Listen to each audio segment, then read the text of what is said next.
Hey, how's it going? On this episode of Home Water Dispatch, I am on Cape Cod in Massachusetts, sort of eastern part of Massachusetts. If you don't know where that is, go to Google Earth, check it out. And I'm here participating as a scientist as part of the Cheeky Schoolie Tournament. And it is the largest, or one of the largest fly fishing tournaments in the world. And it's a one-day tournament focused on striped bass. The striped bass have been migrating up the coast. Now we're in Massachusetts. They come from the Chesapeake and the Hudson River and the Delaware, and they're cruising up here. And people are getting so stoked about the striped bass season. It's a very big fishery along the east coast of the United States, drives a lot of the coastal economy, and hence the Cheeky Schoolie Tournament. Massive number of participants that are here, and a lot of the focus of the tournament is actually on conservation. Having lots of lines in the water could be controversial, thinking about, if striped bass stocks are in trouble, why are we fishing for them so much? But you have a lot of anglers like these back here that are super passionate about striped bass that are bringing their voices to the table when it comes to conservation. So that's really important when we think about the way these tournaments, and it's a catch and release tournament. And that's important as well, because, conservation, when we're thinking about catching fish and not harvesting them, you can release them and let them go, and hopefully they swim away healthy and strong.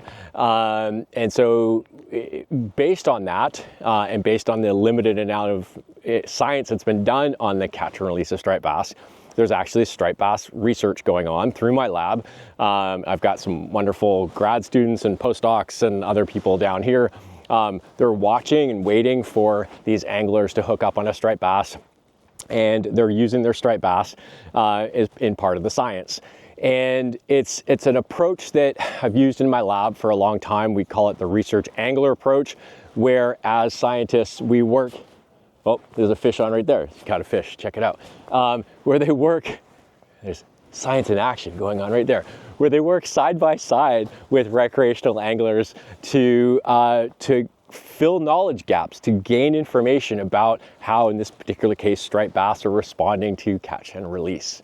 And that's slightly different than like citizen science, and I actually don't even like that term anymore, because sometimes you don't have to be a citizen to participate in the science. Citizen science may not be all that inclusive of a term, but that's another topic. But this research angler approach is one where there's a lot more engagement, and there's it's in a broader term we call it knowledge co-production, where a lot of the anglers are asking amazing questions about how striped bass are responding to capture and handling.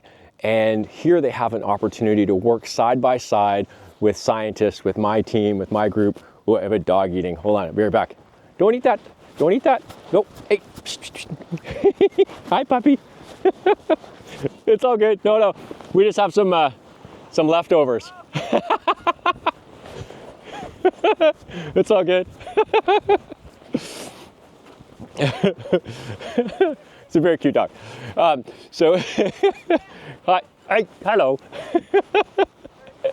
It's all good.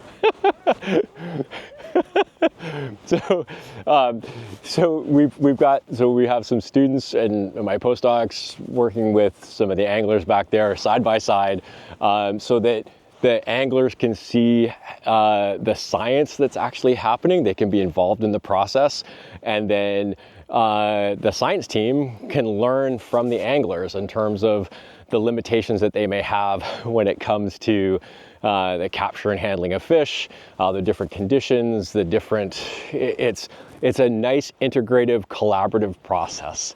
And that's been super successful in the way that I've been running projects related to whether it's striped bass or golden dorado or giant trevally in the Seychelles or bonefish in different places.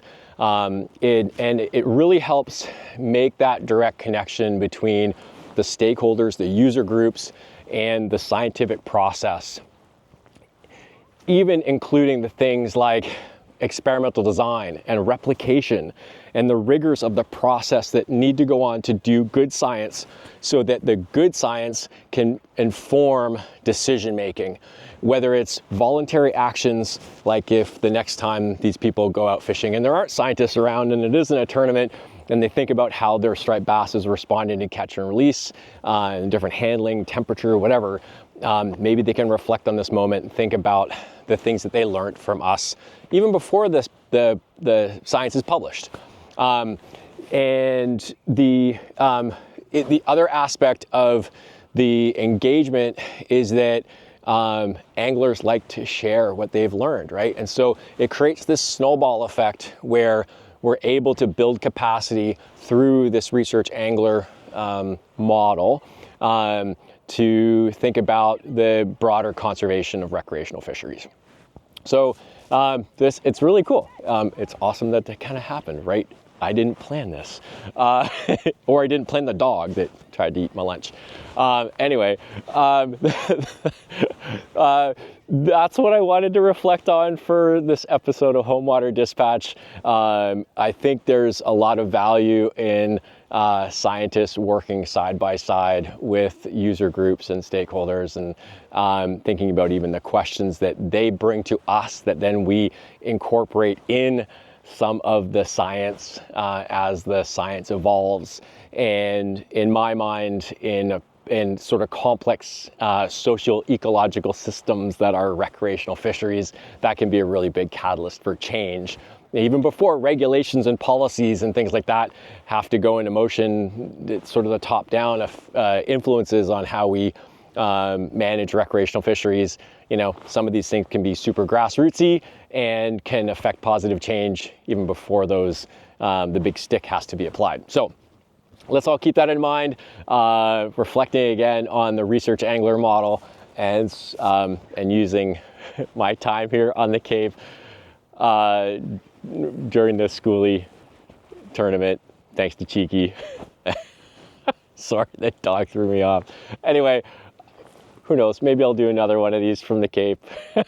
Maybe not, but we learned a little bit about the research angler approach and the knowledge co-production and the connections between user groups like recreational anglers and scientists like myself and my wonderful lab that's out here. So anyway, we'll see you again on another episode of Home Water Dispatch on my YouTube channel, Fish Forward. Bye.